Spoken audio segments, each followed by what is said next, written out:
Hi everybody, welcome to the second segment, episode 216 of Sold with Updike Pugh. I am Jeff Updike. And I am Weston Pugh. And today we are going to talk about the highs and lows of living in a high-rise. Pretty apropos given the fact that we just featured an amazing listing on Travis. It is stunning. If you didn't get to see that, go back to our YouTube channel. You can see it. It's amazing. The number one thing about the advantage of living in a high-rise is the security you get. It really is. And it's both your security, but also security for your vehicle. Because a lot of people don't realize that living in these urban areas, having a gated entrance is amazing. And that really goes a long way. And having a concierge, that is huge. It really is. I don't want to say never, because never's not good. I can't imagine there would ever be a time that you would have a salesman knock on your door. I would agree with that. And that's becoming more and more prevalent as in single family communities, but not in our rise. Well, the other thing too, if we're going to talk about security, the security of your packages and deliveries, everything is going to show up. And in high rises, sometimes there is actually a closet so that things that are delivered get set in your owner's closet outside of your unit. Dry cleaning, goods, wine, whatever it is, goes right in there. And kind of rolling from security into the next advantage, I think, is the lock and leave capacity that you have, because you really just literally lock and leave. If there's an emergency, the management, the concierge has a key to your home. If there is anything that needs to happen, if you need to have any kind of housekeeping done, you just have to let the front desk know that was going to occur, and it all just happens automatically. Yep. And so whether you're a lock and leave liver because of work or because of downsizing, this is a great place for you. I need a lock and leave liver. Is that what they call that?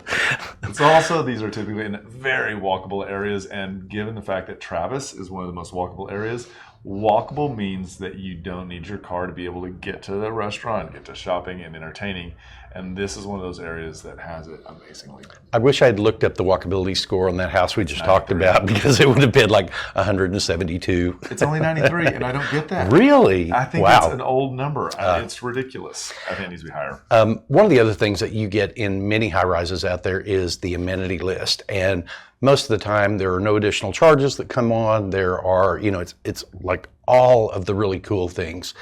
The gym, the concierge doorway, the on-site management. Most of these buildings have a full-time manager that is there just looking out for your asset. The other thing, too, that a lot of people don't realize is they have valets quite often. Getting your car, I've also seen where they have really great media rooms. I know that there's a downtown over there at the Metropolitan. 1505 Elm. They actually have media rooms, and that is a reason for everybody to get together to watch the game, to watch the awards. So they create a kind of a community in and of itself. And maybe they don't have media rooms, but maybe they've got club rooms. I know when we were selling at the Sorrento, they had kind of the cafe. That's where you could come down and get coffee in the morning or get a soda or sit and read the newspaper, because the management company or the HOA made a decision to have the New York Times, the Wall Street Journal, the Dallas Morning News all brought and delivered there into the cafe. Some of the actual amenities are rooftop pools, which is a wonderful asset. Wine room, 1505 Elm has one of the most amazing wine rooms. And each owner has their own wine locker. Oh, I'm sorry, I didn't mean to take that out. Every owner has their own wine locker in the wine room. Just make sure that you need all those amenities, because they are included in your HOA, which is the next thing we're going to talk about. HOAs are typically calculated by interior square footage. I have heard of certain areas where they actually calculate your square footage, also including your balconies. I don't see that as much here, but I think it was awesome that I was hearing a little more about that. Yeah, I don't. There's only one high-rise that I'm aware of that actually calculates HOA fees a little higher on units that have a downtown view. Really? Yeah. Then, I mean, if you're going to do that, then you might as well calculate HOAs the higher you go than on the first floor. Absolutely. Well, that's not going to happen. But the good thing is, these HOA fees can vary anywhere from 70 cents to $1 a square foot, depending on which building, how new it is, what kind of maintenance it has, and really you just have to know that you just have to know you're paying that. You have to really be using the amenities, I think, to make that work. And apparently a lot of people really do. Oh yeah, and the other thing too is that you're made aware of all the amenities and all of the costs associated with those prior to actually executing or closing on a contract. So Absolutely. you get plenty of time to be comfortable with what is required as a homeowner of that. There are a few cons associated with living in a high-rise sometimes. Sometimes you have a limited amount of storage. I know when we were at the Sorrento, one of that was one of the kind of points we heard from a lot of people coming through. The solution we had there was we had to deal with the public storage that was right around the corner. So if somebody was downsizing, moving into a smaller space, but they had things that they didn't want to get rid of, it wasn't a huge deal to accommodate that. You also need to be aware of that typically the rule of thumb is one parking space per bedroom. So if it's a couple that has moved into a one bedroom, that can be a little dicey at times. Also, some of the things to think about are noise. You are going to be sharing walls and ceilings and roofs and floors. And so that can actually be an element that you want to look into as much as you can prior to actually moving in. And that kind of lends into the next point, which is neighbors. You living in high rises, most of the high rises, many of the ultra high rises have independent elevators that service your unit, on different floors, but most of them have one or two elevators, and you are going to have interactions with neighbors. Sometimes taking the dog down to go out in the morning, it's, maybe you've got an HOA rule that says you can't do that in your bathrobe, but,